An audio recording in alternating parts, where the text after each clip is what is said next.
Živijo, sva Lučka in Matijas. in to je KM Show!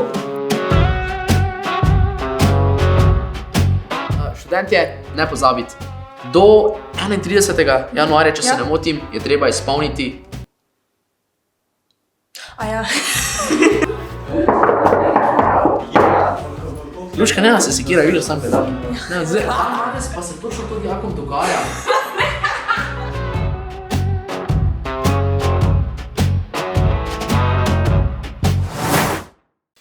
Pozdravljen že v drugi epizodi 3. sezone KM Showa.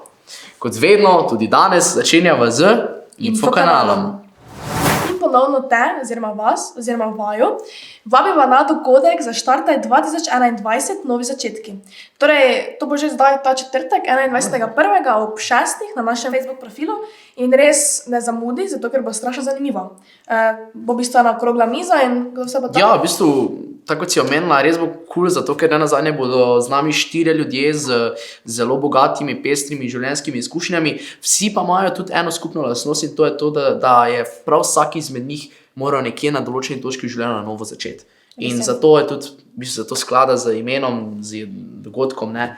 Novi začetki. Novi začetki, tako. Matijas bo tudi tam. Ker pač po koroni bo treba na novo začeti. To pa res, ja, se moram dobro pripraviti. Tako tudi vi. Čas je za aktualne novice. Dovolj že? Ali še malo? Dovolj, dobro. Sem sigurno prepričana, da ima dovolj tega zvoka. Meni pa všeč, ok? In spoštuj to. Ok, spoštujem. No, kakorkoli, da gremo nazaj na resne teme, ne? Oziroma se vrnemo k resnim temam. Par dni nazaj je prišla zadnja novica in sicer vlada je podaljšala trajanje epidemije v Sloveniji za 60 dni. To je do sredine marca, če si lahko zračunamo, ne? Ja, kaj za to pomeni, ne? To pomeni, da namesto da bi kopali proti površju, ne, padamo dol. Tako, rajmo lopato, torej nauk te zgodbe. Ja. Ampak kaj? Hec. Ne, res, ampak torej, na drugi strani, torej na eni strani vsak dan ti nove novice, bolnice so polne, razlogov in politika na tisto, ampak na drugi strani pa dijaki so se uprli. Pravijo, dovolj nam je šole nadaljavo, gremo nazaj. In to je v bistvu zelo zanimivo, ne? Tako spomnim se, ko smo mi dva, recimo, ne, davna leta nazaj bila dijaka. Davna leta. Da smo pa 40 stara. Glavne, ko sem bila dijaka, takrat, da bi nekdo prišel ven z idejo, zdaj pa ne boste rabi en čas biti v šoli, lahko delate vse od doma. Jaz bi tistega človeka tako belega stisnil, ne. Dejstvo je, da se mi zdi, da so dijaki začutili, da jim primanjkuje en del potrebnega znanja, ki ga od nadaljavo ne morejo, ne.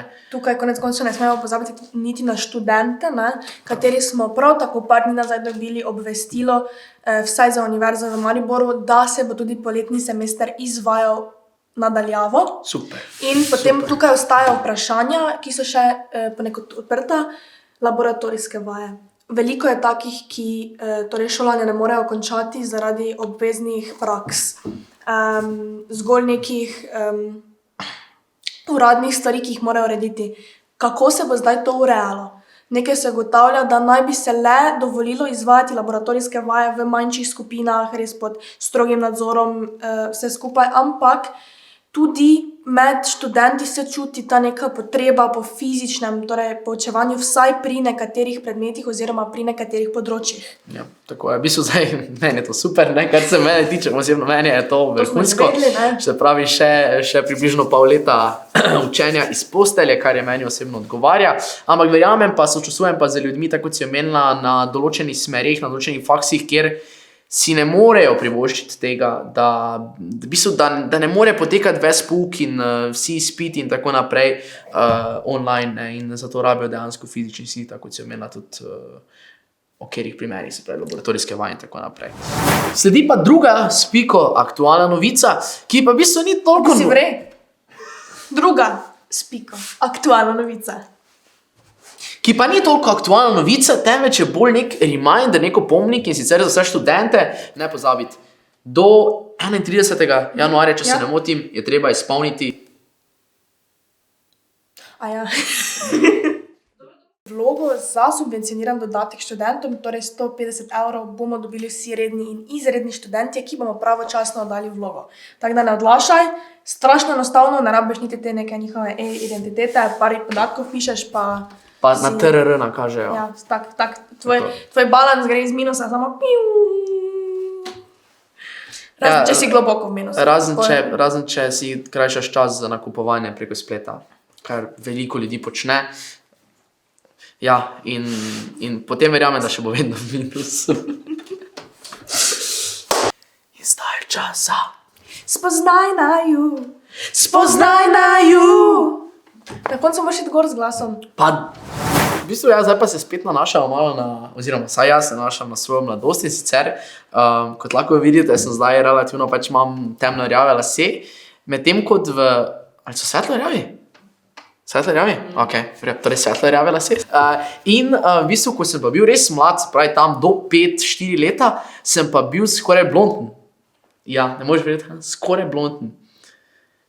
Jaz ne vem, če lahko vi verjamete, ne? Ampak tak bednih fun faktov, ne? Še svet videl ni. Dajte prosim spodaj komentirati, da hočete res eno oddajo, ker bo Matijas povedal čisto dober fun fact, več o sebi. Kaj boš pa potem ti tako, kaj se boš pa ti potem razgaljala? No, moj fun fact današnji je, da imam tatu. Aha, in to pa je neka wow. Ja? Kje pa ga imaš? Na desni lopatici. Te pa ga pokaži. Lahko se slečeva. You can leave your head. Ajde.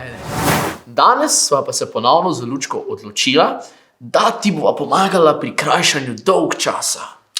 Zdaj vemo, da je tista zadnji finiš pred dejanskim izpitnim obdobjem, ne? Ampak treba si je tu pa tam vzeti čas tudi za sebe, ne? Se malo umakniti od knjig, zvezkov, zapiskov in pač pogledati kakšen film, prebrati kakšno knjigo, pogledati kakšno serijo.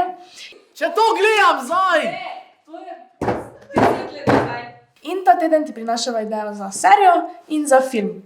Res je, in danes imam za tebe prav poseben film, ki v bistvu ima tudi eno tako posebno vrednost in sicer je prvi film slovenskega režiserja, ki je bil posnet v Hollywoodu.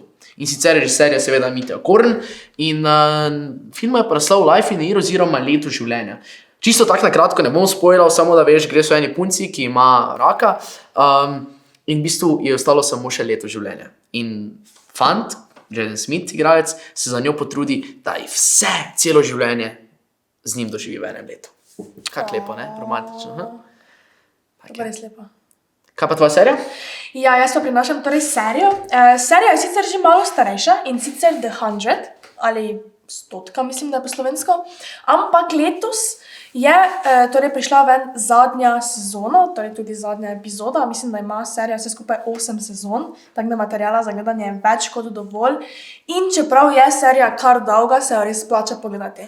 V bistvu ponovno malo se dotikam spet tega sci-fi področja, v bistvu da ne spoilam niti jaz preveč. Gre se torej o skupini ljudi, ki so preživeli konec sveta in živijo na ladji, na kar ugotovijo, da jim bo čez nekaj časa, kar hitro zmanjkalo kisika, zato nazaj na zemljo pošljajo 100 mladostnikov, da vidijo, če so oni zmožni preživeti, da bodo potem tudi vsi ostali lahko za njimi prišli. In kot je pač za serije značilno, se to razvleče. Seveda to Zaplet, čez zaplet. Ti si dramski trikotnik, samo da je tisti, ko je zaplet, pač se povleče in pravokotnik nastaja. Trapez imaš prav, trapez, ok. Želiva pa te opomniti tudi na nagradno igro, ki še vedno poteka na najinem prejšnjem videu in sicer za buteljko vina Land Wines. Tako da hitro čakniti pa spodaj komentirati, da boš morda ravno ti tisti, ki bo izžreban v naslednjem videu. Alkohol ne poplava.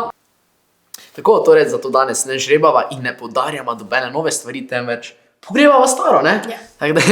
Ja. Drugače pa na Instagram je nas izval David, kateri je v bistvu objavil prav na feed, da mu je zmanjkalo, da mu je kulica zrknila, ne? In je tegal nas in seveda pogreša našo kulico in zato, David, ti KMŠ podarja novo pune vtrgano kulico. Sam po njo moraš biti, ne? Nisem ravno hotel reči, kar pridi si po njo.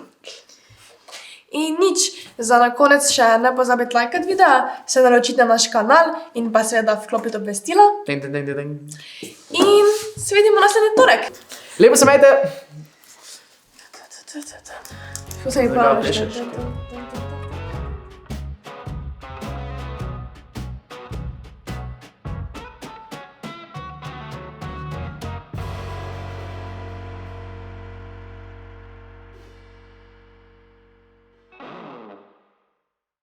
Kaj še enkrat, še enkrat, še enkrat.